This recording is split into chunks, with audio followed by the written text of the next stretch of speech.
Assalamualaikum warahmatullahi wabarakatuh. Hai guys, salam genre. Saya Siti Rahma Al-Zahabania dari PIKR Timara SMPN 1 Dasi. Hai guys, perlu kalian tahu bahwa negara kita Indonesia tetap sedang berjuang melawan COVID-19. Namun pada saat yang sama juga masih menghadapi tantangan permasalahan khususnya stunting. Cukup mencegangkan juga bahwa masih ada sekitar 9 juta anak di Indonesia yang mengalami kekurangan gizi kronis atau stunting.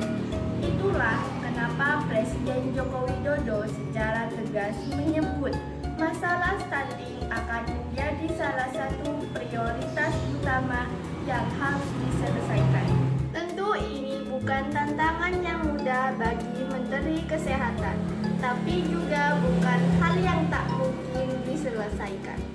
World Health Organization atau WHO menyebut stunting adalah kondisi terjadinya gangguan pertumbuhan dan perkembangan pada anak-anak yang dipengaruhi oleh kurangnya asupan gizi.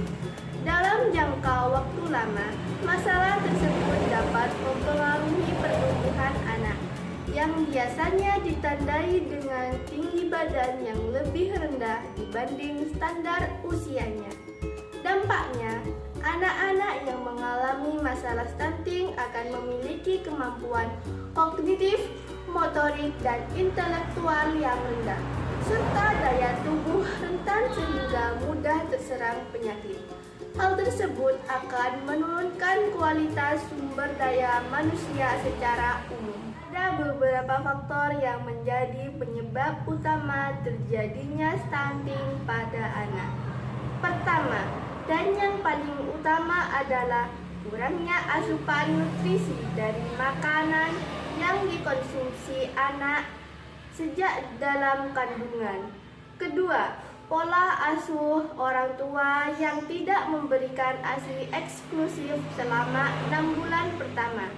Ketiga, kurangnya kesadaran akan kebersihan dan pola hidup sehat. Indonesia kerugian ekonomi akibat stunting diperkirakan hingga 1.200 triliun per tahun.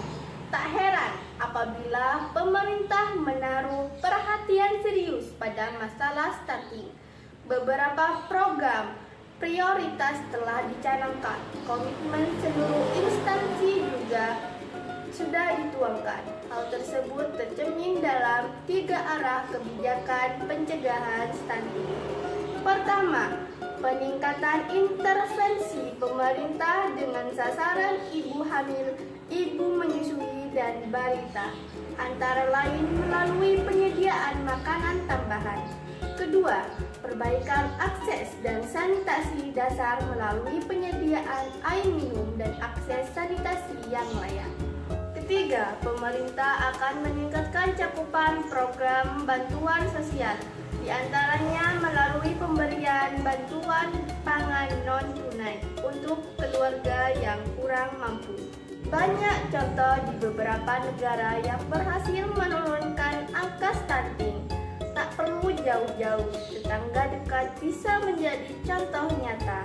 Misal di Vietnam, angka stunting berhasil diturunkan dari 50% menjadi 23% melalui beberapa upaya, seperti pemberian cuti 6 bulan bagi ibu melahirkan agar dapat memberikan ASI eksklusif bagi bayinya.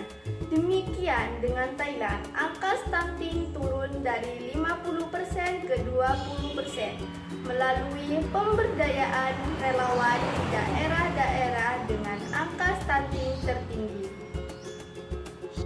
Program-program di negara tetangga tersebut bisa ditiru karena sudah terbukti berhasil menurunkan angka stunting cukup signifikan. Tapi yang perlu diingat bahwa program-program yang bagus saja tidak cukup. Perlu komitmen yang kuat dari seluruh pihak untuk menurunkan angka stunting.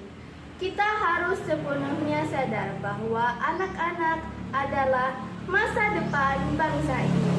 Jadi, pekerjaan rumah untuk menurunkan angka stunting ini harus segera diselesaikan. Karena generasi yang sehat adalah pondasi kokoh bagi masa depan sebuah bangsa. Demikian opini dari saya tentang stunting. Wassalamualaikum warahmatullahi wabarakatuh. Salam genre.